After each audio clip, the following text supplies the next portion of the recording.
Magandang araw po mga kababayan, welcome po sa Pinilangan Lakbayan. Ito pong aking taniman ng kangkong ay punong-puno na po. Kanina po natin lahat kasi hindi na po ito, dami.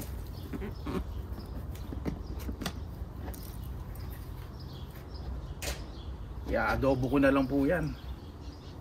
Sarap. Hindi ko na nga ba talaga lahat ngayon, parang nahinginayang tali ako. Hindi na po kasi lalaki eh.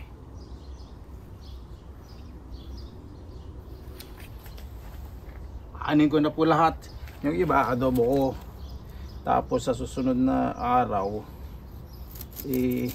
sisigang ko naman. Dami. Ilinisin ko na lang po itong mabuti.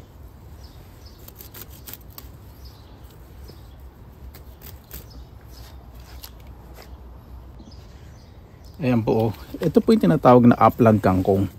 Yung mahaba po yung dahon. Pero ako tatanungin po ninyo, mas gusto ko po yung malalapad ang dahon. Ito po kasi medyo nakukunatan po ako eh.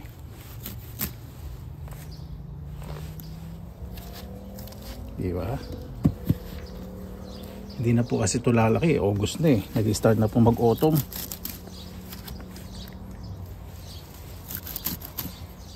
Tignan po natin.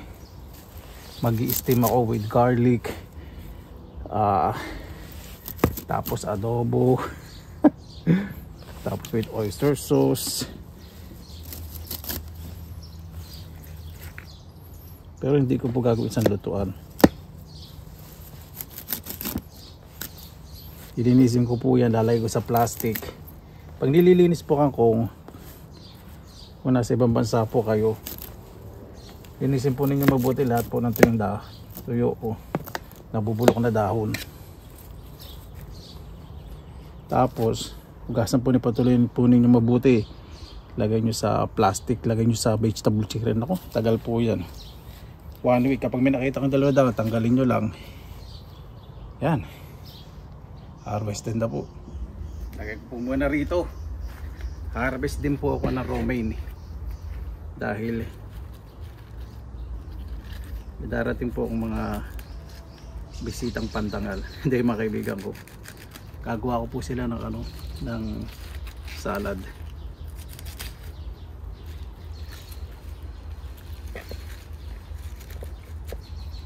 At yung na-harvestan po natin ng kangkong, bubunutin ko na po yung mga pinagputulan para hindi po mag-create ng mold.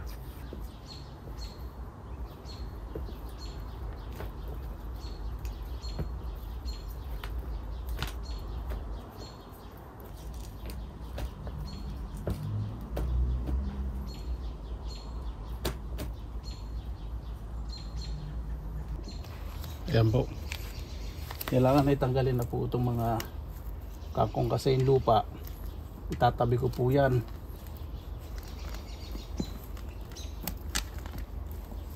Mahal-mahal pa naman ang lupa dito. Patatabain ko yung lupa. Ito po, itong mga binunot ko, nilalagay ko po sa gilid para tumbas po yung ground yung sa likod. Para next year, pag nagtanim ko ng gulay doon, mataas. Ayan po, nag-decide po ako na ilipat po yung mga pechay baga dito, diba? Para magkaroon po ako ng space doon sa mesa, kasi hindi ko po magamit masyado yung mesa dahil syempre marami pong halaman. Pag maganda stable na po yan, marami ng ugat, mas masarap po ilipat para hindi sayang po itong space na i-utilize po natin ng maayos, diba? At ito rin Swiss chard, palipat din. Ayan, lipat ko po itong Swiss chard, itong pula, kasi medyo naburit siya eh. Yan po, para hindi sayang ang space, lalo na ngayon pag mag-autumn. Mas nangangailangan po ng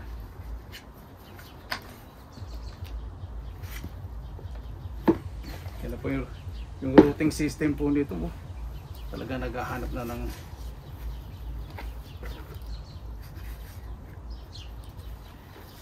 malilipatan. Ang daming insekto maliliit.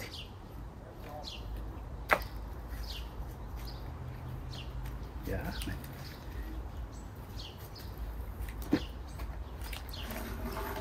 Kakaroon na ng liwanag dito.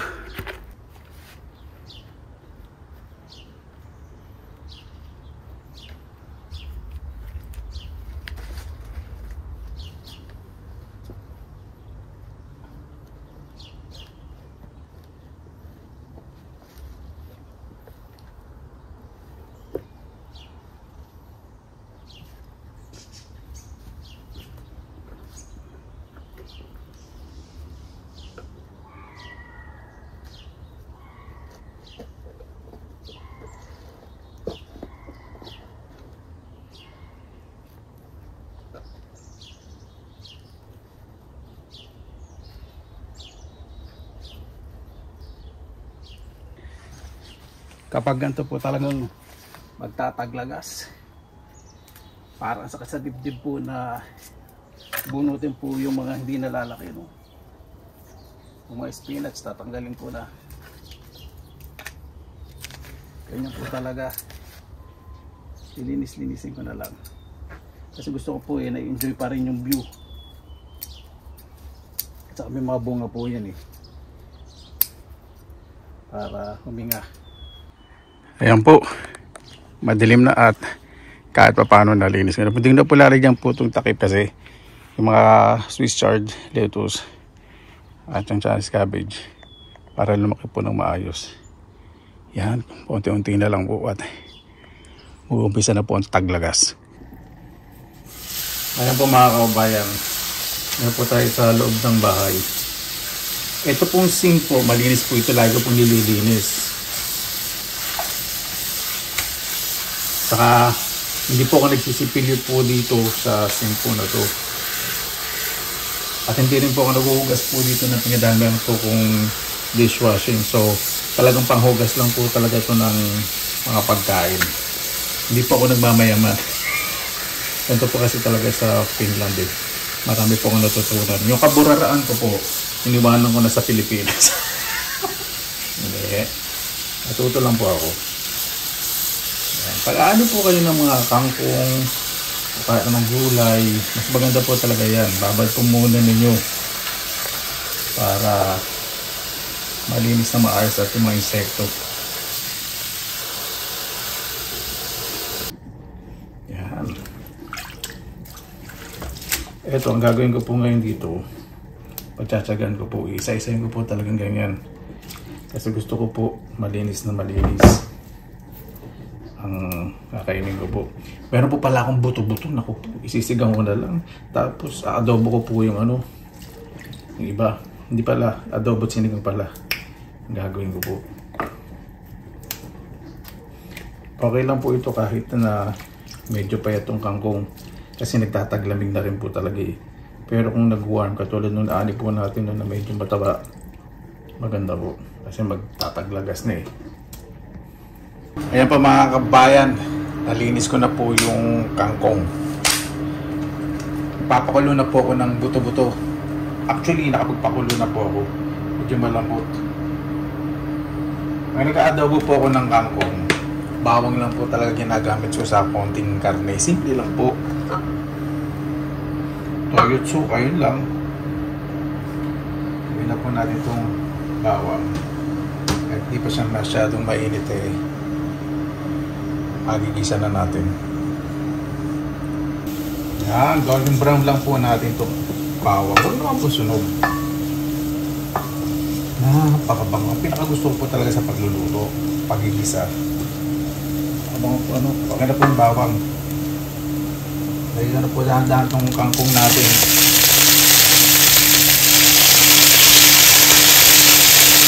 Diyan ko po ng pinagpakulaan ng buto-buto para mas masarap po.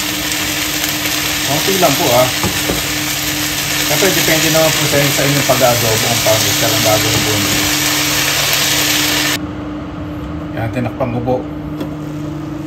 Lagyan ko po muna ng toyo.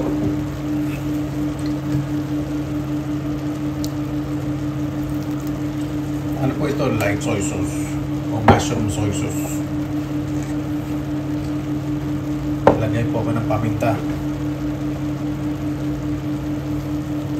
Opo, medyo wala akong enerhiya ngayon sa gutom.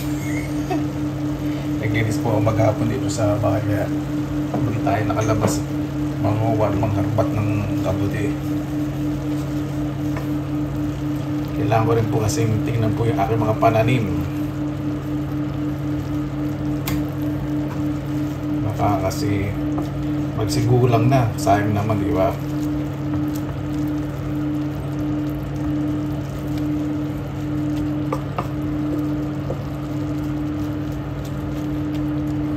Yan. Lagyan na ako ng suka.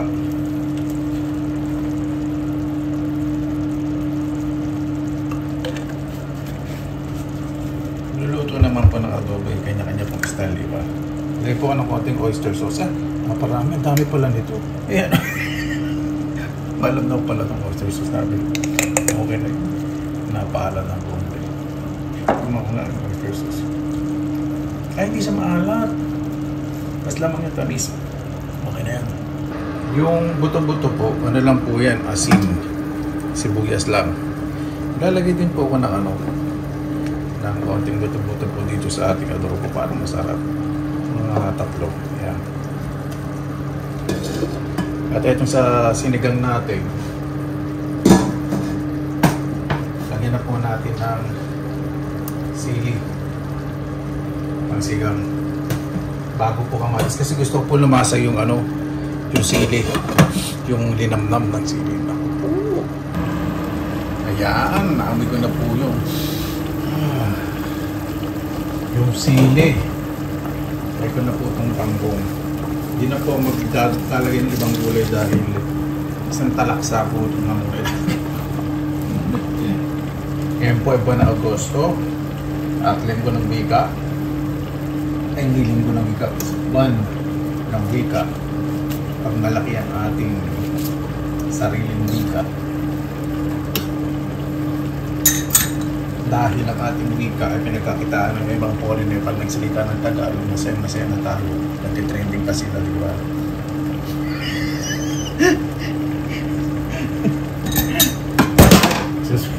Wala na sarili ko.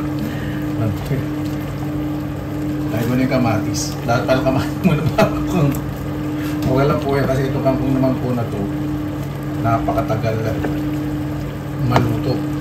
Gusto ko po sa mga luto, lutong-luto kasi nadadaan yung tempo dito sa kangkong na to. Medyo makunat po talaga yan diba? Lagyan na po tayo ng pampaasin. Bakit nga ba ganun na? Pag foreigner speaks Tagalog, nagtitrending. Baka tayo, Pilipino speaks English, hindi tayo nagtitrending. Ang cute, di ba? Sabihin pa natin, ay, ang cute naman. Nag-English, nakakatuwa. Di ba? Pero pag tayo nag-English, ano ba yan? Ano ba yung accent mo? Tigas-tigas?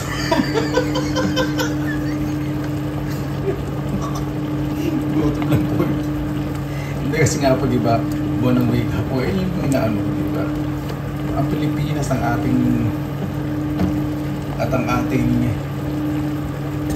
lingwahe kapag nabanggit ng foreigner, Philippines, foreigner eating Filipino food.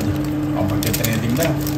Pero pag Filipino eating American food, ano magiging comment? Hindi naman bago, pasos yan.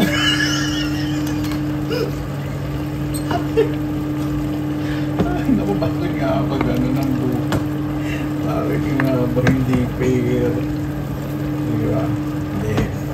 Isang dahil lang po kasi yan, iba po kasi sa atin mahilig sa mga western people, mga puti.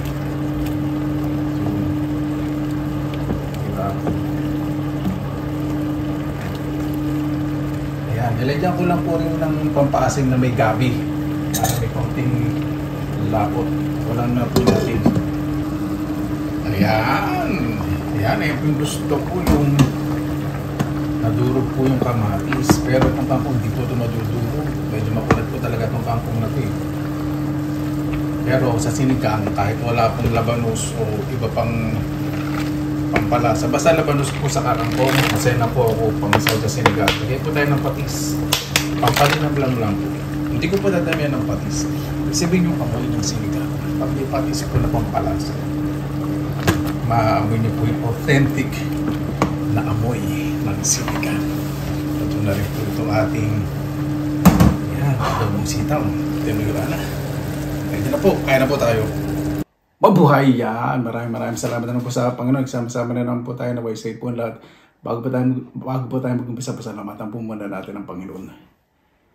Panginoon, maraming salamat na po sa biyayang binigay niyo po sa amin sa araw po na to, sa buhay, sa pagising, sa mga tao pong naniniwala, nagtitiwala, mamal po sa amin at binabalik po namin sa kanila.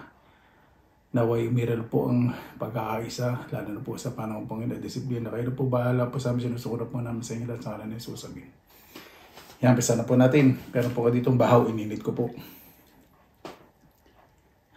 Po. Pumuna ako ng sabaw. Ang aking ultimate favorite, sinigang na buto-buto. Napakalasa po kasi, di ba?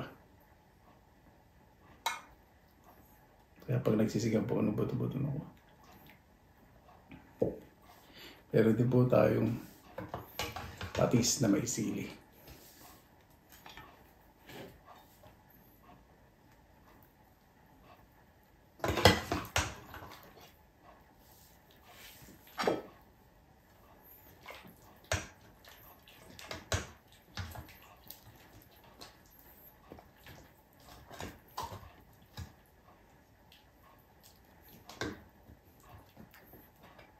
Para may naririnig ako sinusulusulan ako. Kuya, ituloy mo pa tungkol sa mga foreigner na kumakain ng Filipino food.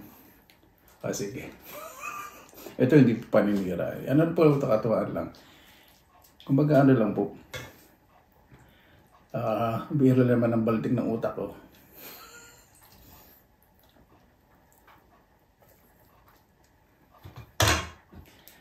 Pagka makakain. Foreigner eating sinigang. Excuse me. Di syempre may accent sila, di ba? Cute. Sinigang. We're going to eat not sinigang. Kasi sabi, ayun, sana magsalita pa siya ng marami pang Tagalog. Cute, sarap panoorin. Nakakatuwa. Kapag nagsasalita ng Tagalog. Pero sa YouTube, napakaraming kumakain na Pilipino. Mumukbang. Iba nag-i-English. Sasabihin pa na, huwag ka na mag-English, mas bagay sa itsura mo. Tigas ng accent mo, huwag na. Tigil ka na. Di bagay. Ay, kaya lang naman magaling mag-English na kasi lumakas sa Amerika. Okay na po. Okay na po yun. Ayan.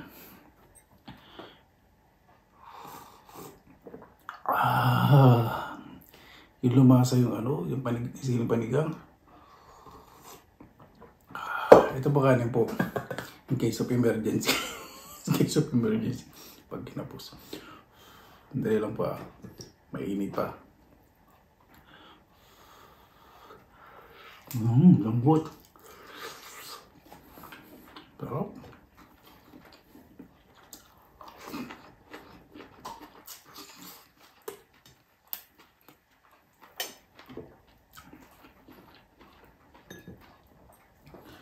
ay naku, buti na lang pagluto ng sinigang. Naglalagay po ako lagi ng buto-buto sa freezer ko.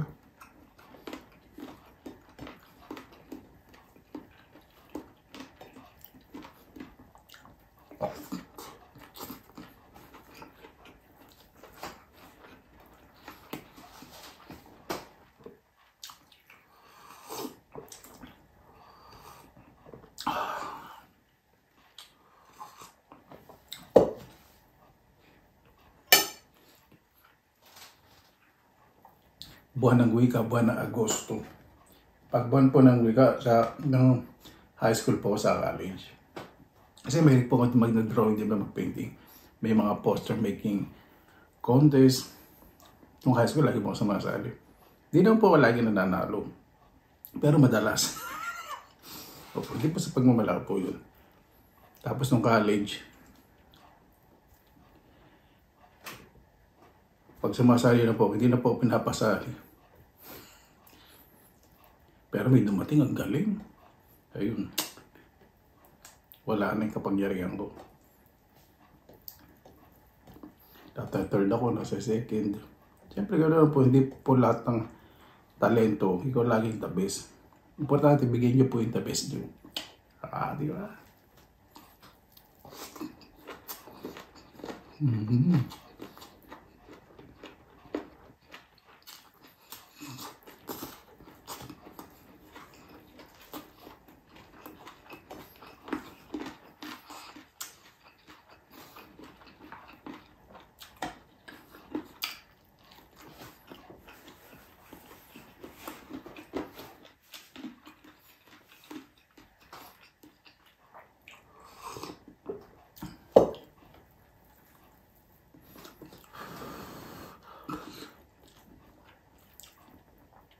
May po muna yung adobo. Lagyan dyan po muna ako dito sa sinigang.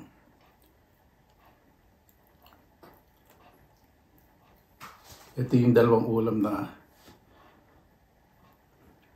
madaling lutuin, napakasimple, pero napakasarap.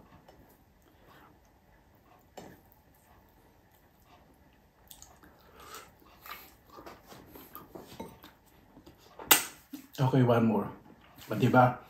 Pero natutuwa po talaga ako minsan pag may mga foreigner po nagsasalita ng Tagalog. Yung cute.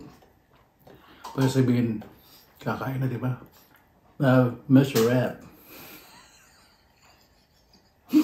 Hindi niyo ko sunod. Di ba? Ang cute. Iba po talaga na ang cute pong pakinggan. Masarap. Foreigner eating by bare hand. Kumakain na nakakamay. Trending na yun. Sa mga stories, reels, shorts. Pero pag Pilipino, ano makasastig? Pag nagsalita ng English. Masarap, same accent. Hahanapan ng hindi maganda ng kapwa. Huwag naman pong ganun.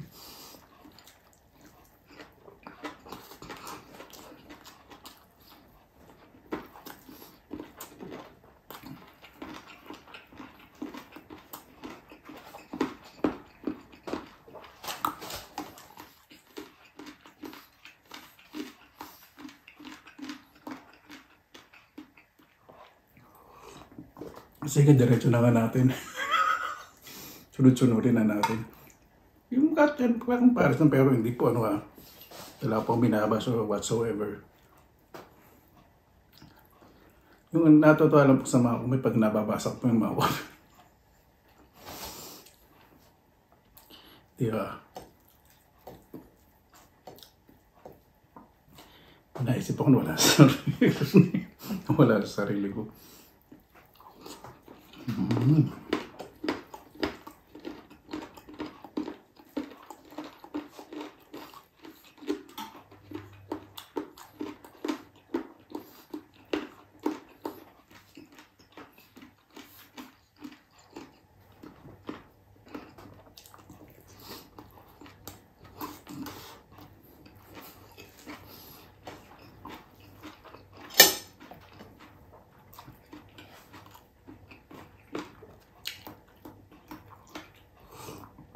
Yan, naisip ko na po.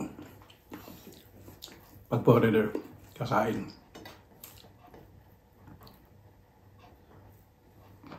Diba? Siyempre, sa itang taga, wow, cute. Tapos tipin nyo, ay, gawin niya si yung artista sa Pilipinas, gawin niya si naku, ang ganda, okay, ang pogi. Kapag foreigner, gano'n, diba? Ang ganda niya, Tapos, saka ang cute. Ipapalo ko to, gano'n, isusubscribe ko to. Pero pag Pilipino, kasalita ng English. Tapos, Titinan niya yung tsura. Ano ba yan? Huwag ka na mag-English. Kamukha mo yung kobrador sa akin. Kamukha mo yung mga chismos na nakatamboy dito sa, ano? Huwag naman pong ganun.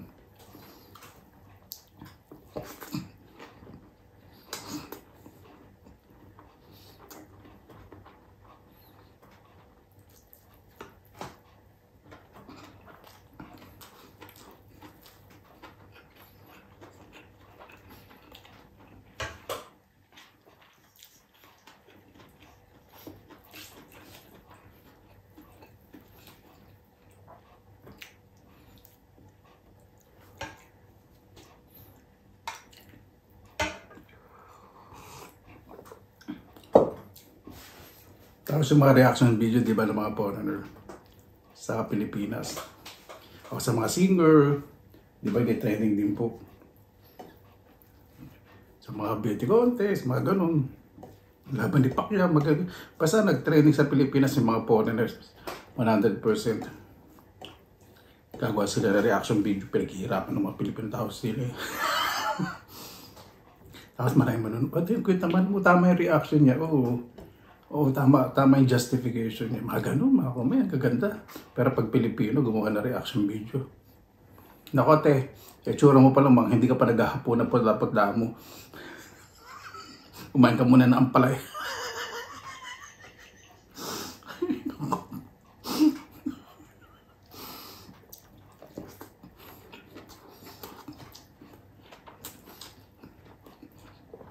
Wag ganun.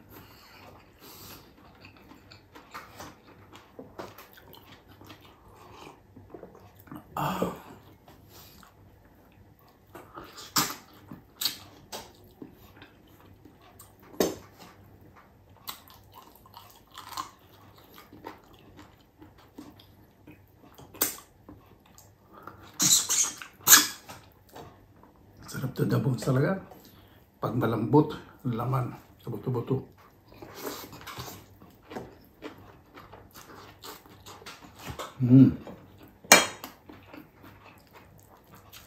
Matay sa adobong kangkong.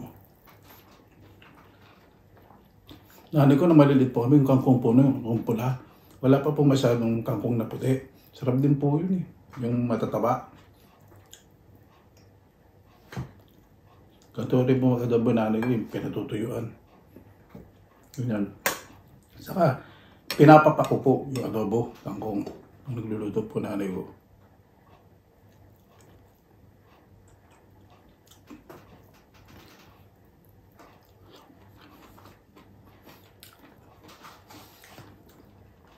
Sa pagkain naman, yung review, kakain ng foreigner. O foreigner kalayo, tapos na.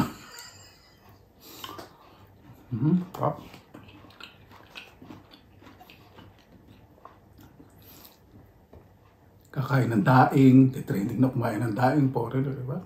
Ay, nakakatuwa naman. Ang cute na reaction niya. Kumain ng balut, mga gano'n na.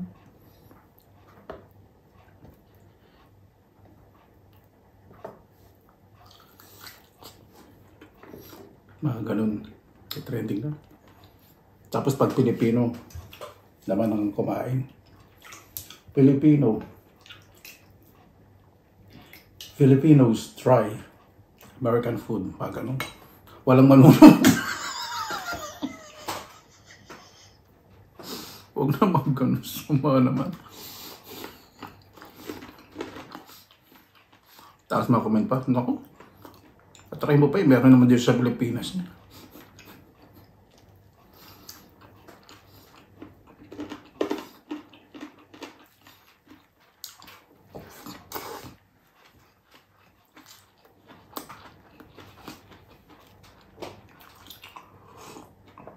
Sarap.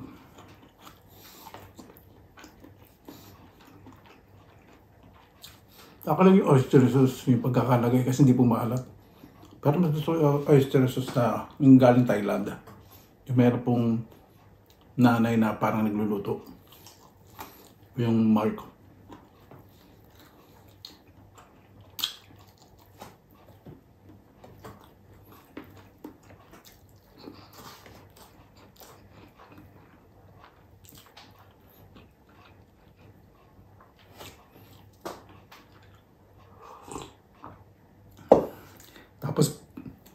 foreigner pumunta sa Pilipinas, pag binanggit nila, for example, foreigner, hindi ko na siya siyempre sasabihin nationality.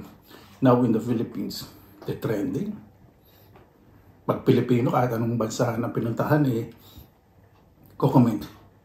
Jabang naman. Nakapunta lang ng ibang bansa. Huwag ganun.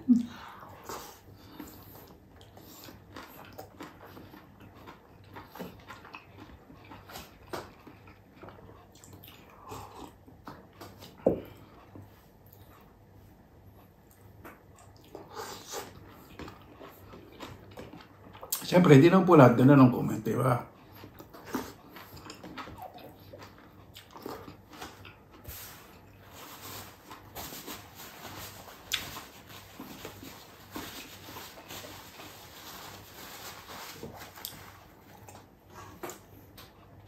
Pero frankly, kailangan pala Tagalog kasi buwan ng wika.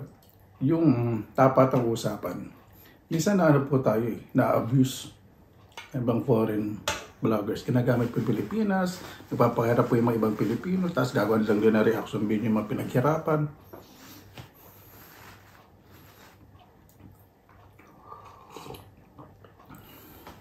Huwag na po natin pag-usapan yun, baka mag-create pa ng argumentation. Kasi po ako isang makabayan. Hindi naman po ibig sabihin na kapag nagsalita kayo ng English na ibang lingwa na Pilipino kayo, inakalimutan nyo na po yung pagiging Pilipino. Hindi po. Sabihin, nadadagdag yung knowledge ninyo, natuto kayo rumespeto ng ibang kultura. O, di ba? Opo, patitigil na po. Yaman na kuya yun. Yun po yung mga kumite. Yaman na kuya, yaman na sila. Pasensya na po. Lumuwag lang yung tornilyo sa utak ko.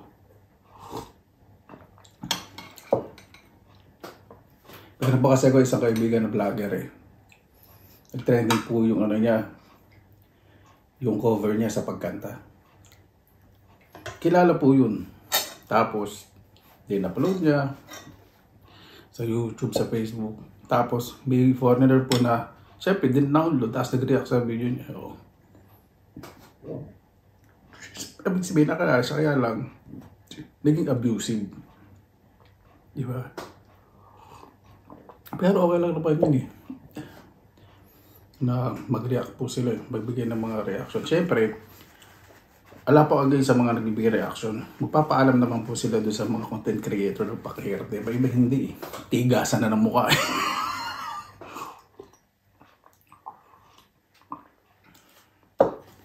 Ano po talaga pagbabalag, pahirapan. Hindi gamitan.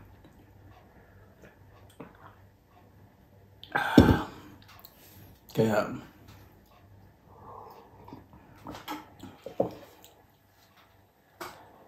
buwan ng wika, marami po yan po yung isa example, marami po nagmamahal language po natin, mga vloggers sa bansa po natin, mga foreigners, at tayo pa po mga Pilipino, syempre mas mahalin po natin ang ating sarili wika, ating bansa. Paano po? Pag tayo nag-post, pasalamatan po muna natin ang Panginoon. Panginoon, maraming salamat na naman po sa binigay niyo po sa amin sa araw po na ito.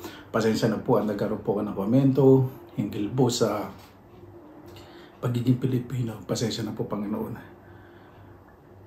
Naway mas maging positibo na lang po ang positisipan ng bawat isa. Ang ginawa ko lang po ay medyo hindi po kaya sa iba. Ako po yung humingi ng pamahin sa inyo, Panginoon. Maraming salamat na po sa inyo oras ay binigay po sa amin sa araw po na ito. Kayo na po bahala po sa amin. Sinusuko na po namin sa inyo lahat sa ngalan ni Jesus. Amen. Paano po? Maraming salamat na po sa inyo oras na ilan sa Pinila Kalakbay. Basta lagi po tayong positive vibes, good vibes. God bless. Ingat po lagi, magandang araw. Laban lang.